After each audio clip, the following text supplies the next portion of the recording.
माजी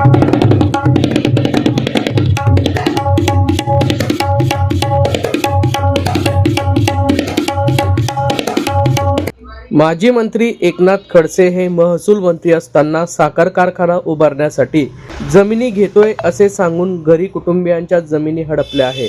याच भुसावळ तालुक्यातील मानपूर येथील तायडे कुटुंबियांची साधारणतः 20 ते 22 वर्षापासून घेतलेली जमीन परत मिळावी या प्रमुख मागणीसाठी आज दिनांक 8 डिसेंबर रोजी दुपारी 4 वाजता जळगावातील जिल्हाधिकारी कार्यालयात यावेळी रिपब्लिकन पार्टी ऑफ इंडियाच्या कार्यकर्त्यांनी ठिय्या आंदोलन केले आहे।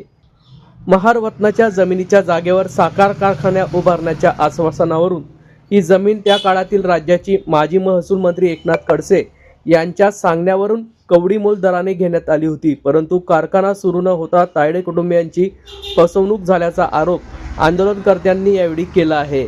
या संदर्भात आज रिपब्लिकन पार्टी ऑफ इंडिया तर्फे ठिय्या आंदोलन करण्यात आले आहे।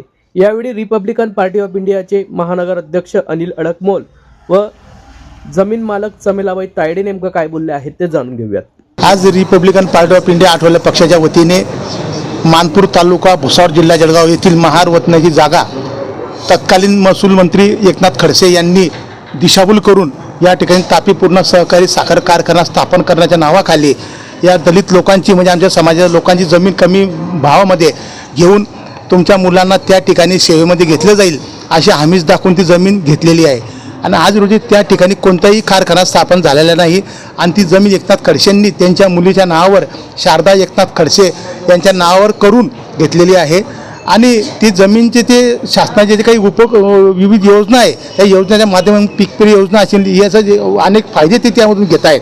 आमच्या आज प्रशासनाकडे मागणी अशी आहे की जी जमीन त्या साखर कारखान्या नावाखाली घेण्यात आली, परंतु आज रोजी साखर कारखाना तिथे स्थापन होऊ शकला नसल्याने ती जमीन वापस त्यांना देण्यात यावी।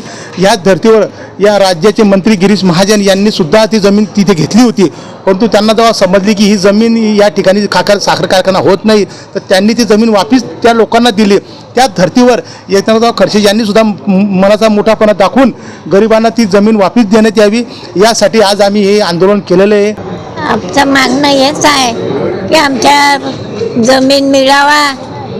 एकनाथ खडसेनं आमचा गैरा अपघात केला। एकनाथ खडसेनं त्यानं मोठे असे पुढारीलाही दिले आम्ही नाही म्हणत, त्यानं 3-4दा आला आमची जमीन त्यानं एक मुलगा लावू साखर कारखाना टाकू मग टाकला का त्यानं आमच्यावर किती अत्याचार केला। आज 4 नाही 24 वर्ष झाले आमची जमीन जर पडीत आहे त्या जमीनचा आम्हाला काहीतरी चोखांभर भाकर की अस्तेरभर दाणे त्या जमीन म्हणले खाल्ले असते आमचा आत्मा शांत झाला असता।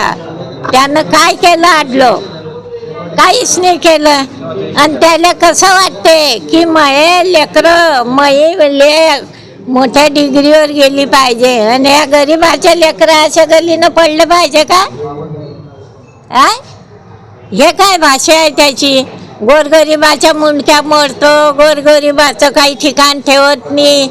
त्याची जमीन इथली का असल्यावर आमच्या मानपूर शिवारामध्ये त्यानं सरी ते जमीन पडीत पडू दिली। तडवेलवालीची आहे, काऊरखेड्यावालीची आहे, मानपूरवालीची आमच्या महाराची हे एकच जमीन आहे, पण सरे रेवा पाटील आहे त्यानं नाके जागे जागे भारी भारी दाबले। आम्हाला 40 एकरान दिली त्याले 90 80 एकरानं त्यानं जमीन दिली। मग ते उभारी धडकीन का आपल्या पोटाले भाकरने आपण 2 मारतो आहे। मग काय करायचं सांगा? देर मेला, नवरा मेला, सासरा मेला, सासू मेली, पुन्हा लेक मेला। आमच्या डोळ्याला लय धारा लागल्या बाबा, काय सांगू तुम्हाला। तरी त्याला रेमणी आला। मग याच्या पुढे त्यानं हे इथली मागणी आमची की आमच्या पोटाले त्यानं भाकर वापिस करावा। किती जमीन आहे आपली? 6.5 एकर आहे। 6.5 आहे ना। आपलं नाव काय? माझं नाव चमेलाबाई तुकाराम तायडे मानपूर। किती शेतकऱ्यांच्या जमीन टोटल या टोटल काऊरखेड्यावाल्याच्या तडवेलवाल्याचे आणि मानपूरवाल्याचे हे पडला पट पाहून या.